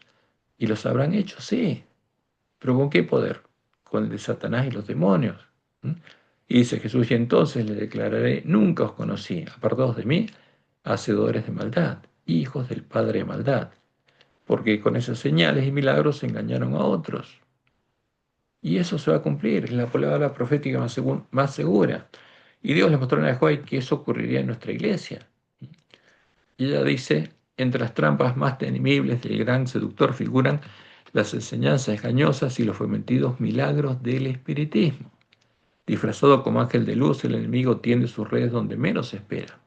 Si tan solo los hombres quisieran estudiar el libro de Dios, o sea, arreglar sus lámparas, orando fervientemente por comprenderlo, no serían dejados en las tinieblas para recibir doctrinas falsas. ¿Mm? Y por medio de las doctrinas falsas, adorar a los demonios. ¿Mm? Pero como rechazan la verdad, resultan presa fácil para la seducción. Y leemos en Eventos de los Últimos Días, página 170, pronto ocurrirán escenas maravillosas con las cuales Satanás estará estrechamente relacionado. La palabra de Dios declara que Satanás obrará milagros, hará enfermar a la gente y después quitará repentinamente de ella su poder satánico. Y eso hará que se considere sanados a los enfermos. Estas obras de curación aparente pondrán a prueba ¿a quién? A los adventistas. ¿Mm? Y la próxima cita, dice ella: algunos adventistas del séptimo día serán tentados a recibir estas cosas portentosas como si procedieran de Dios. Los enfermos sanarán ante nosotros, ocurrirán milagros ante nuestros ojos, ¿eh? Como Jesús lo dijo. En tu nombre hicimos milagros. ¿Y van a ser milagros en nuestra iglesia? Claro que sí. Eso ocurriría en el tiempo de nuestra prueba, para engañar al pueblo adventista. Y Dios lo permitiría. Por eso lo anunció. Y en el evento de los últimos días, página 173, Elena agrega: si por medio de quienes se realizan curaciones están dispuestos, en vista de estas manifestaciones maravillosas, a excusar su descuido de la ley de Dios y prosiguen desobedeciendo, aunque tengan poder en todo sentido, tal cosa no significa que posean el gran poder de Dios. Por el contrario, es el poder obrador de milagros del gran engañador. Ahora, el que adora al mismo Jesús, al que adora a Roma, y el nombre de Jesús hace milagros. ¿En nombre de quién los hace? En nombre de Satanás. Y el poder que ejerce es el poder de Satanás. Y la siguiente cita que pusimos aquí, tomando algunas de las citas, esta del evangelismo, página 431, dice Elena: muchos que rehusan los mensajes que el Señor les envía están buscando clavos para colgar sus dudas y andan buscando alguna excusa para rechazar la luz del cielo. Frente a una evidencia clara, un claro y categórico así dice Jehová, dicen tal como los judíos: muéstranos un milagro y creeremos. Si estos mensajeros tienen la verdad, ¿por qué no sanan los enfermos? Y agrega: si sus ojos pudieran ser abiertos, se verían rodeados por ángeles malignos, jubilosos y triunfantes, debido a su poder para engañarlos. Está por llegar el día cuando Satanás contestará el pedido de estas personas que dudan y hará numerosos milagros, para confirmar la fe de todos los que buscan esta clase de evidencia. Cuán terrible será la situación de los que cierran los ojos a la luz de la verdad y piden milagros para afirmarse en el engaño. ¿Mm? Y como Dios le mostró a Nehuay, por haber bebido de las aguas profundas, las aguas del abismo, y haber llegado a conocer las profundidades de Satanás, justamente estos hermanos se habrían convertido en siervos malos que estarían persiguiendo y golpeando a sus hermanos, a los siervos fieles y prudentes, y expulsándolos de la iglesia. ¿Mm? Como Jesús dijo, ¿quién es pues el siervo fiel y prudente al cual puso su Señor? ¿Quién? El hombre de la escobilla, Dios haciendo la obra del hombre de la escobilla sobre su casa, sobre las vírgenes dormidas, para que les dé el alimento a tiempo. Bienaventurado aquel siervo cuando el Señor venga le haya haciendo así. ¿Qué va a hacer? De cierto digo que sobre todos sus bienes le pondrá. Pero si aquel siervo malo dijera en su corazón, mi señor tarda en venir y comenzara a golpear a sus consiervos y aún a comer y a beber con los borrachos, ¿m? ¿De dónde? De la mesa de la mujer Jezabel. Vendrá el señor de aquel siervo en día que éste no espere, en la hora que no sabe, y lo castigará duramente y pondrá su parte con los hipócritas. Allí será el lloro y el crujir de dientes. ¿M? Y en Juan 16, 1 al 3, ¿qué nos dijo Jesús? Y ya lo aplicamos al tiempo de la apostasía. Estas cosas os he hablado para que no tengáis tropiezo. Os expulsarán de las sinagogas, de las iglesias, y aún viene la hora cuando cualquiera que os mate pensará que rendís servicio a Dios y harán esto porque no conocen al Padre ni a mí. Ahora, el que adora la Trinidad, en cuyo nombre fue asignado el pueblo conocía a su Dios, ¿conoce al verdadero Jesús y al verdadero Padre? No, no lo conocen, adoran ídolos. Y este va a ser el resultado, justamente. ¿Por qué? Porque muchos van a ser engañados por los milagros y van a seguir adorando a la Trinidad. ¿Eh? Primeros Escritos, página 137.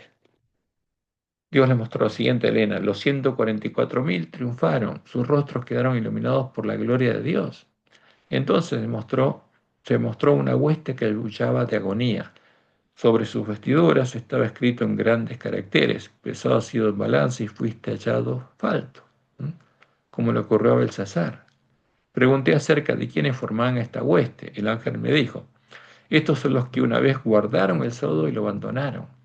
Los oí clamar en alta voz: creímos en tu venida y la proclamamos con energía. Y mientras hablaban, miraban sus miradas caían sobre sus vestiduras, veían lo escrito y prorrumpían en llanto. Y dice Elena, vi que habían bebido de las aguas profundas. ¿De qué? De las aguas del abismo. Y habían conocido las profundidades de Satanás. ¿Por qué? Porque habían entrado por la puerta ancha. Y hollado, y el fruto es que habían hollado el residuo a los sellados con los pies, los habían perseguido, golpeado, como lo hizo Roma con el pueblo que conocía a su Dios. ¿Mm? Y de ese modo habían pisoteado el sábado, porque el sábado es un símbolo del reino de Dios, y que por esto habían sido pesados en la balanza y hallados faltos, porque se habían convertido ¿en qué? En hacedores de maldad, por haber entrado por la puerta ancha y bebido de las aguas profundas. ¿Mm? Ahora, eso es lo que Satanás haría. Y la palabra de Dios es clara. Ahora, ¿cómo actuaría Jehová en nuestra iglesia? Dios reveló claramente su palabra y por medio de Elena White cómo actuaría en nuestra iglesia y especialmente cómo actuaría en el tiempo de nuestro predestinamiento. Contrariamente a lo que hacen Satanás y sus siervos para perseguir al que no adora la imagen de la bestia, como lo hizo en el cielo y en el Edén, plantando el árbol de la ciencia del bien y del mal, el púlpito desde el cual Satanás podría hablarles a Adán y Eva, Jehová respetaría nuestro libre albedrío y la libertad de conciencia, la libertad religiosa. ¿Y qué haría? Permitiría que, cuando todas las vírgenes se durmieran, entraran Satanás y sus siervos, vestidos de adventistas, y sembraran la semilla de la cizaña, la doctrina de Jezabel, en su campo, en los corazones de los miembros de la iglesia remanente. Como leemos en Mateo 13, 24 y 25, les refirió otra parábola diciendo: el reino de los cielos es semejante a un hombre que sembró buena semilla en su campo, pero mientras dormían los hombres, mientras dormían las vírgenes, vino su enemigo y sembró cizaña, el falso trigo, el falso Jesús, la abominación desoladora entre el trigo, y se fue. Y al mismo tiempo, Jehová anunció que protegería al pueblo antista hasta que fuera despertado por el clamor de medianoche, escuchara el mensaje de Elías, la verdadera semilla de trigo fuera sembrada en sus corazones y pudiera decidir conscientemente a quién adoraría, para que Satanás y los espíritus demonios, el Espíritu Santo de la Trinidad, que habita en la iglesia de Roma, no pudieran hacer germinar y crecer la semilla de la cizaña en sus corazones hasta ese tiempo. Eso es lo que Dios dijo. Dios protege a su pueblo que está en Babilonia y está protegiendo al plantista. ¿Hasta cuándo? Hasta que escuche el clamor de medianoche. Y al pueblo que está en Babilonia hasta que escuche el fuerte pregón del mensaje del tercer ángel. Y como anunció por medio de Isaías, Satanás vendría al plantista como río, como si fuera el Espíritu de Dios. Y temerán desde el occidente el nombre de Jehová, y desde el nacimiento del sol su gloria, porque vendrá el enemigo como río, viene como el falso Espíritu Santo, mas el Espíritu de Jehová levantará bandera contra él. ¿eh? Y vendrá el Redentor a Sión, y a los que se volvieren de la iniquidad en Jacob, dice Jehová, y este será mi pacto con ellos, dijo Jehová, el Espíritu mío que está sobre ti, y mis palabras que puse en tu boca, no faltarán de tu boca, ni de la boca de tus hijos, ni de la boca de los hijos de tus hijos, dijo Jehová, desde ahora y para siempre. Porque algunos van a recibir al enemigo como si fuera el verdadero Espíritu Santo, y los que se volvieran de la iniquidad en Jacob, simbólicamente, los adventistas, que se volvieran de la iniquidad, llegarían a ser parte del templo de Dios. Y el Espíritu de Jehová el Señor, como estuvo en Jesús, estaría morando en ellos. Y cuando algún adventista se empezara a dar cuenta de lo que estaría sucediendo en nuestra iglesia y clamara a él por ayuda, como lo anunció en el sueño profético de Guillermo Miller, Jehová respondería y empezaría a hacer la obra del hombre de escobilla para preparar a sus mensajeros para que ellos se arreglaran sus lámparas, recuperaran el conocimiento de la verdad echada por tierra y les dieran el verdadero alimento a tiempo a sus hermanos. Y esto es parte del sueño profético de Guillermo Miller, donde Dios le mostró lo siguiente: vi entonces que entre las joyas y las monedas genuinas se había introducido una innumerable cantidad de joyas y monedas falsas. ¿Quién introdujo esto? Los pioneros. Y estas monedas falsas están basadas en los errores recibidos de los paganos y los papistas, como Dios le mostró en el juez. Y agrega, me indignó la conducta vil e ingrata de la gente a la cual dirigí reproches, pero cuanto más los reprendía, tanto más desparramaban joyas y monedas falsas entre las genuinas. Me iré entonces y comencé a valerme de la fuerza física para empujarlos fuera de la habitación. Y esto se cumplió en 1903, cuando Dios separó a los fieles de los apóstatas de Battle Creek. Pero mientras echaba a una persona, tres más entraban, nuevos lobos vestidos de ovejas, y traían suciedad como virutas, arena y toda suerte de basuras, hasta cubrir cada una de las joyas, las monedas y los diamantes que quedaron todos ocultos de la vista. ¿Qué pasó? El volantista se quedó sin profecía. También hicieron pedazos el cofre, que es la profecía de los 2520 años de la ira sobre Israel, y dispersaron los restos entre la basura. Y agrega Miller, me parecía que nadie consideraba ni mi pesar ni mi ira. Me desalenté y descorazoné por completo, de manera que me senté a llorar. Mientras estaba así llorando y lamentándome por la gran pérdida y la gran responsabilidad que me tocaba, dice, me acordé de Dios y le pedí fervorosamente que me mandase ayuda. Y este es un tipo, cuando alguien clamara a Dios por ayuda, Dios respondería. ¿Y cómo respondió? Dice, inmediatamente se abrió la puerta y cuando toda la gente se hubo ido, entró un hombre en la habitación. Y la habitación, símbolo de su mente, tenía una escobilla en la mano. Abrió las ventanas y comenzó a barrer el polvo y la basura de la habitación, lo que estaría en nuestra mente. Le grité que tuviese cuidado porque había joyas preciosas dispersas entre la basura. Me contestó que no temiese porque él les prestaría su cuidado. Porque él sabía cuál era la verdad, cuáles son las joyas y cuáles son las joyas monedas falsas y cuál es sucia la basura. Es entonces cuando entra el hombre escobilla, cuando Satanás se daría cuenta y empezaría a acelerar sus planes, haciendo que broten las hojas de la higuera, como leemos en Eventos de los Últimos Días, página 179. Si Satanás ve que el Señor está bendiciendo a su pueblo y preparándolo para que discierna sus engaños, trabajará con su poder maestro para introducir fanatismo, la tesis o la antítesis, como uno la quiera llamar, mandando falsos mensajeros, por un lado, y frío formalismo, la antítesis, los que después de escuchar a los falsos mensajeros ya no querrán oír a los verdaderos mensajeros de Dios, por el otro, a fin de asegurarse una cosecha de almas. Porque lo primero que haría Satanás sería enviar falsos mensajeros al pueblo adventista, predicando una mentira. Y a muchos se engañó. No vamos a hablar de ese evento, sino que vamos a ver a lo que el Dios le mostró a Elena White en la visión de la pequeña Grey, una de sus primeras visiones. Y ella dice: queridos hermanos, voy a referir una visión que me dio el Señor el 26 de enero de 1850. Vi que algunos de los hijos de Dios están amodorrados, soñolientos o despiertos tan solo a medias, sin advertir en qué tiempo vivimos ni que ya entró el hombre de la escobilla. Entonces, esta visión es situada en la última generación, cuando entraría el hombre de la escobilla. Ni tampoco que algunos corren el peligro de ser barridos. Y agrega: rogué a Jesús que los salvara y les dejase un poco más de tiempo para que vieran el peligro y se prepararan antes de que fuese para siempre demasiado tarde, antes que se cierre la puerta por el pueblo adventista. El ángel dijo: la destrucción viene como un violento torbellino. ¿Qué venía? Los juicios de Dios, el comienzo del tiempo de angustia. Le supliqué que se compadeciese y salvase a quienes amaban al mundo y estaban apegados a sus bienes, sin voluntad para desprenderse de ellos ni para sacrificarse, a fin de mandar con apremio mensajeros que apacentaran a las hambrientas ovejas que perecían por falta de alimento espiritual. Esa es la condición del pueblo adventista. Estaría pereciendo. Me fue tan penoso el espectáculo de las pobres almas moribundas por falta de la verdad presente. ¿Qué pasaría con el pueblo adventista? Estaría muriendo. ¿Por qué? Por no conocer la verdad presente. Porque en nuestra iglesia estaría predicando la falsa profecía. ¿Mm?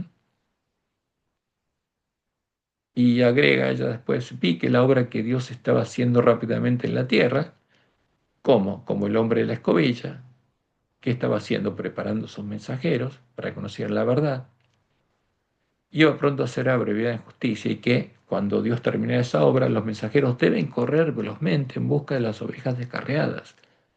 Y un ángel dijo: ¿son todos mensajeros? ¿Por qué? Porque habría muchos falsos mensajeros que se adelantarían a la obra de Dios.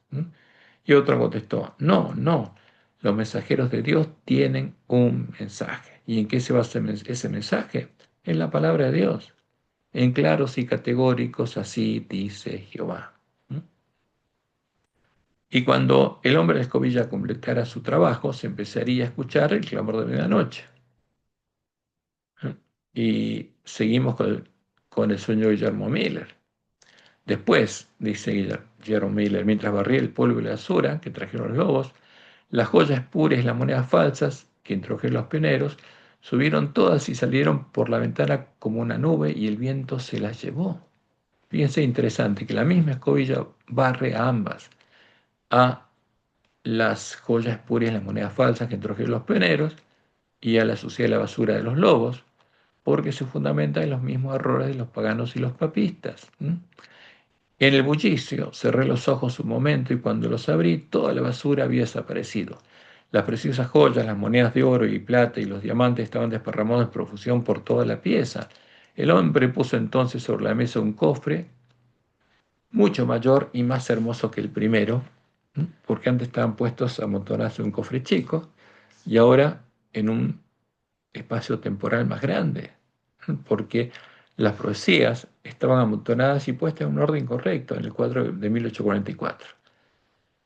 El hombre puso sobre la mesa un cofre mucho mayor y más hermoso que el primero, y reuniendo a puñados las joyas, las monedas y los diamantes, los puso en el cofre hasta que ni uno solo quedó afuera, a pesar de que algunos de los diamantes no eran mayores que la punta de un alfiler. ¿Qué hizo? Puso todas las profecías de la Biblia, línea sobre línea, una sobre otra. Llamándome entonces me dijo: ven y ve. Miré en el cofre, pero el espectáculo me deslumbraba. Las joyas brillaban 10 veces más que antes. ¿Qué pasaba ahora? Ahora sí, en su correcta posición, las profecías bíblicas brillaban 10 veces más que en 1844. Pensé que habían sido limpiadas en la arena por los pies de aquellos impíos que les habían desparramado y pisoteado en el polvo. Estaban dispuestas en hermoso orden, en otro orden, dentro del cofre, cada uno en su lugar, sin que el hombre que las había puesto allí se hubiese tomado un trabajo especial. Y dice Miller: grité de gozo, y ese grito me despertó, y se despertó de su sueño. Y ahí empieza el clamor de medianoche. Ahora, y el que vio esta luz tiene que mostrársela a sus hermanos, porque esta es la luz que ilumina el camino a la ciudad de Dios. Entonces todas las vírgenes serían despertadas, arreglarían sus lámparas y verían iluminado el camino a la ciudad de Dios. Y a la medianoche se oyó un clamor: aquí viene el esposo, salid a recibirle. Entonces todas aquellas vírgenes se levantaron y arreglaron sus lámparas, ¿no?, como anunció Jesús. ¿Y qué habría pasado? Aquí tenemos un cuadrito donde vemos que en 1844 Dios se llama el pueblo adventista y empieza el tiempo de demora o tardanza y las vírgenes se duermen. Y entra el enemigo, siembra semilla de cizaña y el pueblo adventista llega a estar en la condición del ángel de la Odisea hasta que alguien clama a Dios y entra el hombre de escobilla. Y Satanás lo ve y empieza a actuar, por eso brotaron las hojas de la higuera. El 14 de febrero del 2010 sanó la herida de muerte de la bestia religiosa. El 27 de octubre de 2011 fue formada la Triple Alianza Religiosa y presentada en público. Y fue formada la gran imagen de Baal que anunció Jehová en la profecía de Daniel 2. Y la Triple Alianza Religiosa salió a reunir a los reyes de la tierra para reunir el ejército del dragón. Y llegaría el momento en que Dios completaría su obra y empezaría el clamor de medianoche. ¿Mm? Y hoy estamos en medio de este tiempo. Y en este tiempo, como Dios le mostró en el Juárez, se cumplirían las palabras que los 7 tronos han dicho, que Dios no reveló por medio de Juan en el Apocalipsis, sino por medio de Elena de Juárez. Y lo que nos indicaría que finalizó el tiempo de prueba y sellamiento del plantista sería ver el primero de los juicios de Dios, que anuncia la llegada del día de Jehová y el comienzo del tiempo de angustia. Y eso tenemos que estudiarlo y conocerlo porque somos el pueblo que tiene que conocer la profecía del Apocalipsis y tiene que enseñar la justicia a la multitud que va a salir de la Gran Babilonia en el tiempo cuando sonarán las 7 trompetas. Ahora, ¿qué le mostró Dios a Elena de su primera visión? Dice ella: como Dios me ha mostrado el camino que el pueblo adventista ha de recorrer en viaje a la santa ciudad, este camino sería iluminado por la luz, que brillaría 10 veces más que antes.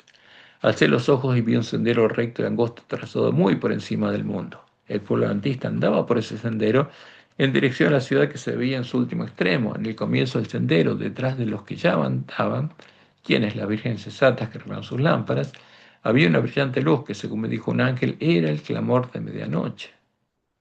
Esta luz brillaba a todo lo largo del sendero. ¿Por qué? Porque es la luz del Evangelio del Reino de Dios, el verdadero Evangelio, el Evangelio eterno, y alumbrar los pies de los caminantes para que no tropezaran. Y ese camino está en el santuario. Y al estudiar el santuario, nosotros estudiamos cuál es ese camino. No vamos ahora a profundizar en este tema porque ya lo vemos y lo pueden encontrar en los estudios pasados. ¿Y qué pasaría? A partir de ese momento sería predicado en forma directa el significado del mensaje de Jesús, el ángel de la Odisea, mostrándole al pueblo adventista la razón de su triste condición. Y esa predicación produciría el primer zarandeo y los espíritus de demonios atraparían a los adventistas que lo rechazaran, porque empezarían a germinar y a crecer juntos el trigo y la cizaña en la iglesia adventista. Y esta es la visión del zarandeo. Dice Elena: vi que algunos con fe robusta y gritos acongojados clamaban ante Dios, al ver qué cosa, las abominaciones que se cometen en nuestra iglesia. Estaban pálidos y sus rostros demostraban la profunda ansiedad resultante de su lucha interna. Gruesas gotas de sudor bañaban su frente, pero con todo su aspecto manifestaba firmeza y gravedad. De cuando en cuando brillaba en sus semblantes la señal de la aprobación de Dios y después volvían a quedar en severa, grave y anhelante actitud. Los ángeles malos los rodeaban. ¿Dónde? Dentro de la iglesia adventista. Porque los espíritus de demonios están en nuestra iglesia. Porque los estamos adorando al adorar la abominación desoladora. Y desde el púlpito predican pastores que son habitación de demonios, como Dios lo anunció.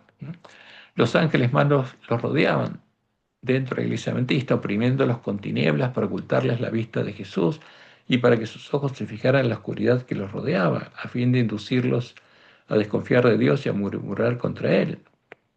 Su única salvaguardia consistía en mantener los ojos alzados al cielo, pues los ángeles de Dios estaban encargados del pueblo escogido, y mientras la ponzoñosa atmósfera de los malos ángeles circundaba y oprimía las ansiosas almas. Fíjese dónde ocurre esto: en la iglesia adventista, que está llena de espíritus de demonios.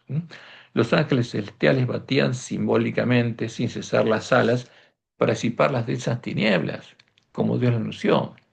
tinieblas cubrirán la tierra y oscuridad las naciones, mas sobre ti amanecerá Jehová. Isaías 61 y 2. De cuando en cuando Jesús enviaba un rayo de luz a los que angustiosamente oraban para iluminar su rostro y alentar su corazón. Y esto es lo triste, vi que algunos no participaban en esta obra de acongojada demanda, sino que se mostraban indiferentes y negligentes como vírgenes insensatas, sin cuidarse de resistir las tinieblas que los envolvían, y éstas los encerraban como una nube densa. Los ángeles de Dios se apartaron de ellos, se acudieron en auxilio de los que anhelosamente oraban. Vi ángeles de Dios que se apresuraban a auxiliar a cuantos se empeñaban en resistir con toda su fuerza a los ángeles malos. ¿Dónde están estos ángeles malos? En nuestra iglesia. Y procuraban ayudarse a sí mismos invocando perseverantemente a Dios. Pero nada hicieron sus ángeles por quienes no procuraban ayudarse a sí mismos, y los perdí de vista. ¿Qué pasó? Los espíritus de demonios los atraparon y lo hicieron parte de su habitación. Y eso es lo triste. ¿Mm? Y agrega Elena, pregunté cuál era el significado del zarandeo que yo había visto y se me mostró que lo motivaría el testimonio directo que exige el consejo que el testigo fiel dio a la iglesia de la Odisea. Moverá este consejo el corazón de quien lo recibe y le inducirá a exaltar el estandarte. ¿Qué estandarte? La bandera un blanco puro de la iglesia primitiva y a difundir la recta verdad como un siervo fiel y prudente. Algunos no soportarán este testimonio directo, sino que se levantarán contra él, y esto es lo que causará un zarandeo en el pueblo de Dios. ¿Por qué? Porque los que se levanten en contra de este testimonio serán hechos habitación de demonios. Vi que el testimonio del testigo fiel había sido escuchado tan solo a medias. El solemne testimonio del cual depende el destino de la iglesia se tuvo en poca estima cuando no se lo menospreció por completo. Ese testimonio ha de mover a profundo arrepentimiento. ¿Por qué? ¿Cuál es la razón de que el ángel de la Odisea sea desventurado, miserable, pobre, ciego y esté desnudo? ¿Mm? Aunque sea una virgen sensata. Es que está adorando a la imagen de la bestia, está adorando a Satanás y los demonios sin saberlo. Todos los que lo reciban sinceramente lo obedecerán y quedarán purificados. Esa es la promesa de Dios al ángel de la Odisea. Y como Dios le mostró en Ajuay, los siervos de Dios no van a hacer ni señales ni milagros, como los harán los siervos de Satanás. Van a llevar a sus hermanos a tener la fe de la iglesia primitiva, la fe de Jesús en su Dios y Padre, a conocer cuáles son las evidentes verdades de la palabra de Dios, porque la verdadera fe viene por el oír la palabra de Dios y no por ver la recesión de milagros. ¿Mm? Como dice Pablo en Romanos 10:17. Así que la fe es por el oír y el oír por la palabra de Dios. ¿Mm? Y en Hebreos 11:1 leemos, es pues la fe la certeza de lo que se espera. ¿Por qué lo esperamos? Por haber oído la palabra de Dios y creer a Dios. La convicción de lo que no se ve, porque lo que se ve, ya no necesitamos fe. Los milagros se ven y son usados por Satanás y sus siervos para engañar, pero el creer en milagros no es fe. ¿Mm? Y agrega Elena en Eventos de los Últimos Días, página 173. La forma como Cristo obró consistió en predicar la palabra y en aliviar los sufrimientos mediante obras milagrosas de curación. Pero se me ha dicho que hoy no podemos obrar en la misma forma porque Satanás ejercerá su poder realizando milagros. ¿Quién va a hacer milagros en nuestra iglesia? Satanás, los engañadores. Y agrega, los siervos de Dios hoy no podrían obrar mediante milagros porque se realizarán obras espurias de curación que serán pasar por divinas. Ese es el problema. En nuestra iglesia va a haber milagros y con esos milagros Satanás va a engañar a muchos. Y leemos Eventos de los Últimos Días, página 174.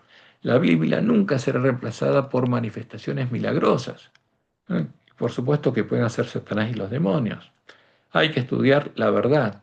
Hay que recuperar el conocimiento de la verdad echada por tierra y hay que buscarla como un tesoro escondido. No se darán inspiraciones maravillosas aparte de la palabra, ni aquellas tomarán el lugar de esta. ¿Mm? Y eso está claro. Dios no va a dar nada aparte de su palabra. Y dice, aferraos a la palabra y recibid la palabra injertada, la cual hará a los hombres sabios para la salvación. Y en la visión de la manada pequeña, termina del siguiente modo. Hay una frase importante que dice lo siguiente. Dice Elena, Clamé a Dios para suplicarle que perdonara a su pueblo, entre el cual había algunos desfallecidos y moribundos, pues vi que llegaban rápidamente los juicios del Todopoderoso, las trompetas y el comienzo del tiempo de angustia. Y rogué al ángel que hablara en su propio idioma, en su propio lenguaje a la gente, pero él respondió: todos los truenos y relámpagos del Sinaí no conmoverían a los que no quieren ser conmovidos por las evidentes verdades de la palabra de Dios. Ahora, ¿qué haría Dios con el que no quiere ser conmovido por las evidentes verdades de la palabra de Dios? No hay nada que pueda hacer. Y eso ocurriría con las vírgenes insensatas, que no creerían a los claros y categóricos, así dice Jehová. No creerían a Dios, ni tampoco los despertaría el mensaje de un ángel. No va a haber ninguna cosa aparte de la palabra de Dios para el pueblo adventista. Nuestra fe tiene que estar basada en la Biblia sola, en nada más. En un claro y categórico, así dice Jehová. Y cuando las vírgenes sensatas llegaran al final del camino angosto a la ciudad de Dios, entrarían con el esposo a las bodas. Llegaría a su fin el tiempo de prueba del pueblo adventista y se cerraría la puerta de gracia para las vírgenes sensatas. Les sería quitado el continuo a los impíos, como leemos en Mateo 25, 10 al 12. Vino el esposo y las que estaban preparadas, ¿por qué? Porque habían recorrido el camino angosto, llegaron a la ciudad de Dios, entraron con él a las bodas y se cerró la puerta. ¿Para quién? Para los adventistas. Después vinieron también las otras vírgenes diciendo: Señor, Señor, ábrenos. Mas él respondiendo dijo: de cierto os digo que no os conozco. ¿A qué Jesús estarían adorando? A Satanás. Y en Testimonios para los Ministros, páginas 452, leemos: los nombres de los que firmemente esperan y anhelan, vigilantes la aparición de su Salvador, y velan por ella. Más ferviente y anhelosamente que los que esperan la mañana, se contarán entre los sellados, los que podrán disponer de toda la luz de la verdad que brilla sobre sus almas. Y esa es la promesa de Dios. ¿Cuándo brillaría toda la luz de la verdad nuevamente? En el clamor de medianoche. Debieran obrar de acuerdo con la fe que profesan, pero son hechizados por el pecado, albergan ídolos en su corazón, siguen adorando la abominación desoladora, corrompen sus almas delante de Dios y mancillan a los que se unen con ellos en el pecado. Sus nombres serán borrados del libro de la vida y serán dejados en la oscuridad de la medianoche, sin aceite en sus vasijas, juntamente con sus lámparas. ¿Mm? Y es triste, pero va a suceder. Va a haber personas que van a rechazar la luz de la verdad, a pesar de tener toda la luz de la verdad. Y en Primeros Escritos, página 71, leemos: los que reciban el sello del Dios vivo y sean protegidos en el tiempo de angustia, deben reflejar plenamente la imagen de Jesús. O sea, deben haber sido transformados por Dios a imagen de Jesús. Vi que muchos, está hablando de adventistas, descuidaban la preparación necesaria, esperando que el tiempo de refrigerio y la lluvia tardía los preparase, porque habían creído a la falsa profecía encendida en la infernal tea satánica, para sostenerse en el día del Señor y vivir en su presencia. Oh, ya cuántos vi sin amparo en el tiempo de angustia. Habían descuidado la preparación necesaria y por lo tanto no podían recibir el refrigerio indispensable para sobrevivir a la vista de un Dios santo. Vi que nadie podrá participar del refrigerio, de la lluvia tardía, a menos que haya vencido a todas las tentaciones y triunfado el orgullo, el egoísmo, el amor al mundo y sobre toda palabra y obras malas. Y entonces, en la iglesia remanente serían separados el trigo, los hijos de Dios, los adventistas que ya tienen el nombre de Jehová escrito en la frente, de la cizaña, los hijos del diablo, que ya tienen el nombre de Satanás escrito en la frente y en sus manos, porque son hacedores de maldad.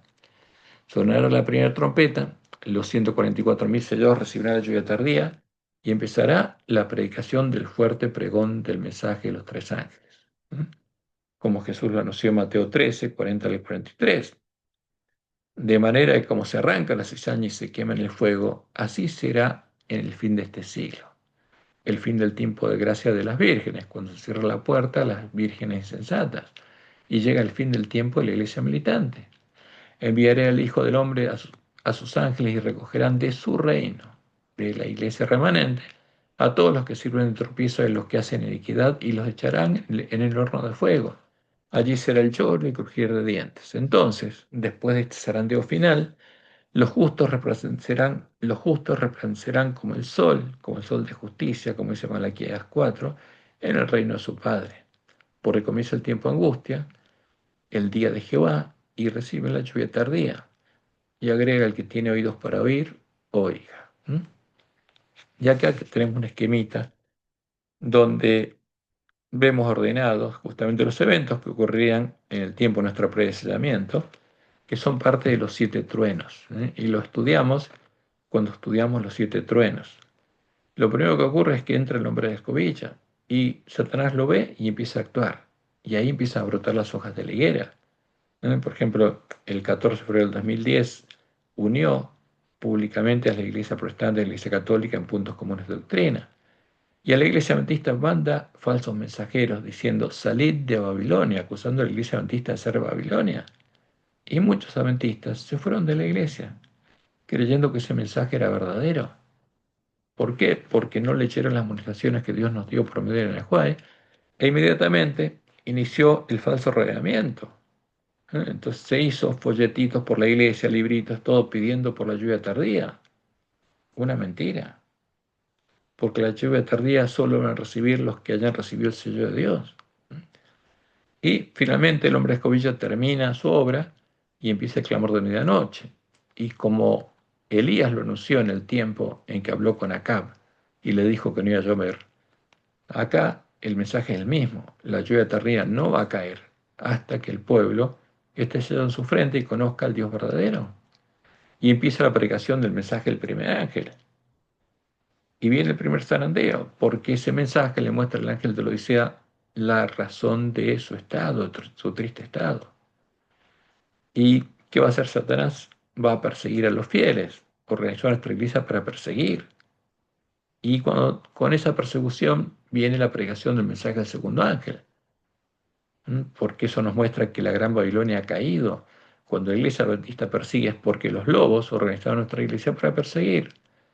Y cuando avance la predicación del mensaje de Elías, finalmente Satanás va a hacer señales y milagros por medio de los ministros y los hombres que hayan sido hechos habitación de demonios, hasta que finalmente las vírgenes lleguen al final del camino angosto y Jesús diga: el que es injusto siga siendo injusto, y se cierra la puerta.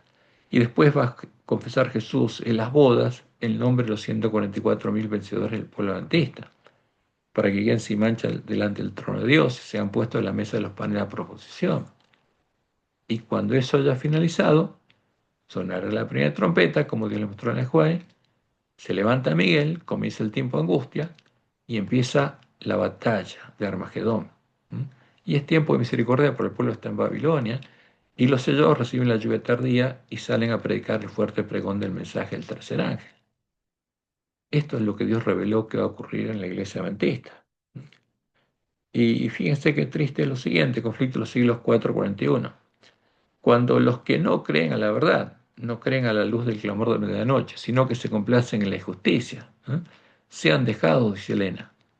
¿Dónde? En manos de los espíritus de demonios, para ser parte de la sinagoga de Satanás, hasta el tiempo de la sexta plaga, para sufrir tremendos engaños y para que crean a la mentira y sigan adorando a la imagen de la bestia.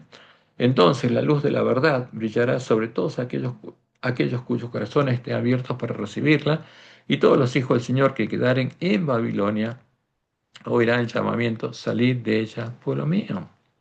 O sea, los impíos polantistas son dejados y el mensaje ahora se dirige al pueblo que está en Babilonia. Como leemos en Apocalipsis 18:1, después de esto vi otro ángel, las vírgenes selladas, que reciben la lluvia tardía, descender del cielo con gran poder, y la tierra fue alumbrada con su gloria. Y como dice Daniel 12:3 y 4, los entendidos, los sellos del pueblo adventista, resplandecerán como el resplandor del firmamento, y los que enseñan la justicia a la multitud que sale de Babilonia, como las estrellas a perpetua eternidad. Pero tú, Daniel, cierra las palabras, sella el libro hasta el tiempo del fin, porque esta profecía se cumple el tiempo del fin. No puede cumplirse mientras está cerrada, como se equivocaron nuestros primeros al interpretarla. Muchos, dice, la profecía correrán de aquí, de Babilonia para allá, a Jerusalén, y la ciencia aumentará, su conocimiento de Dios aumentará, hasta que su nombre esté escrito en su frente. Esa es la promesa. ¿Mm? Y en Daniel 12:10 leemos, muchos serán limpios, emblanquecidos y purificados. En cambio, los impíos y las vírgenes sensatas, cuyos nombres habrán sido borrados del libro de la vida, procederán impíamente y ninguno de los impíos se entenderá. Y eso es triste. Por eso, como dice el Juan, Daniel 12 es una advertencia que tenemos que escuchar y comprender ahora. Pero los entendidos, la Virgen sensata, comprenderán. Entonces, como Dios les mostró en el Juan, mientras Dios derrama la verdadera lluvia tardía en los 144.000 sellos del polantista, Satanás derramará la falsa lluvia tardía en los adventistas nominales, porque esta profecía es para nuestro tiempo. ¿Mm? Y aquí no puse la referencia, pero está en primeros escritos. En la visión que ellos titularon El fin de los 2300 días. Y dice Elena, me di vuelta para mirar la compañía que seguía postrada delante del trono y no sabía que Jesús la había dejado. ¿Por qué? Porque se levanta el Padre y Jesús se levanta porque va a confesar el nombre de los vencedores en las bodas. Y que dice Elena, Satanás parecía estar al lado del trono procurando llevar adelante la obra de Dios. Porque ahí sí, la iglesia adventista nominal quedó en manos de Satanás. Y dice ella, vi a la compañía alzar las miradas hacia el trono y orar. ¿A quién? A Satanás. Padre, danos tu espíritu. ¿Mm? ¿Y qué hacía Satanás? Satanás soplaba entonces sobre ella una influencia impía. En ella había luz y mucho poder. ¿Para qué? Para que los adventistas nominales hagan la obra del falso profeta del Apocalipsis también. Pero nada de dulce amor, gozo ni paz. Y es triste, pero es la palabra profética más segura. ¿Mm? ¿Y qué pasa al comenzar el tiempo de angustia? Y al empezar el tiempo de angustia, dice Elena, fuimos henchidos del Espíritu Santo, la verdadera lluvia tardía, cuando salimos a proclamar más plenamente el sábado. Y el sábado es un tipo del Evangelio del Reino de Dios, como el autor de Hebreos lo señala claramente en Hebreos 4. Esto enfureció a las otras iglesias de los adventistas nominales. ¿A quién? A la cizaña, los que reciben la falsa lluvia tardía que derrama sobre ellos Satanás, pues no podían refutar la verdad sabática, y entonces todos los escogidos de Dios, comprendiendo claramente que poseíamos la verdad, salieron y sufrieron la persecución con nosotros. ¿Mm? Ahora, la misma luz que, que ilumina el clamor de medianoche es la que van a escuchar los que están en Babilonia. Y una gran multitud va a creer a la luz de la verdad. Y va a salir de Babilonia y va a recibir el sello de Dios. ¿Mm? Y la palabra profética más segura es muy clara, para que ninguno de nosotros sea engañado ni seducido por los espíritus de demonios que ya están actuando en nuestra iglesia a través de los agentes de Satanás. Tristemente, ministros adventistas. ¿Mm? Como dice Pedro en 2 de Pedro 1:19 al 21.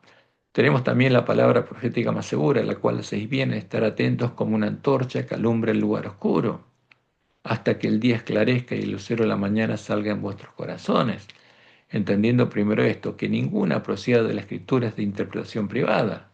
¿Por qué? Porque Dios anunció que daría un poquito aquí, un poquito allá. Y a las profecías hay que ponerlas línea sobre línea con las otras profecías. ¿Eh? Porque nunca la profecía fue traída por voluntad humana, sino que los santos hombres de Dios hablaron siendo inspirados por el Espíritu Santo. Ahora, ¿cuál es nuestra única salvaguardia en este tiempo? La palabra de Jehová, la ley y el testimonio de los profetas, como dice en el Juan, el conflicto de los siglos, página 651.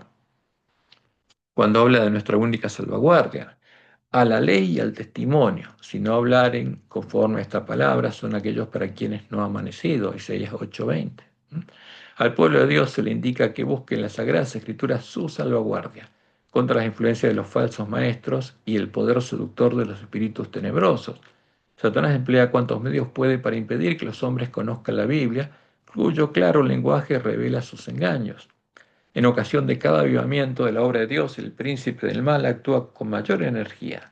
En la actualidad está haciendo esfuerzos desesperados, preparándose para la lucha final contra Cristo y sus discípulos. El último gran engaño se desplegará pronto ante nosotros.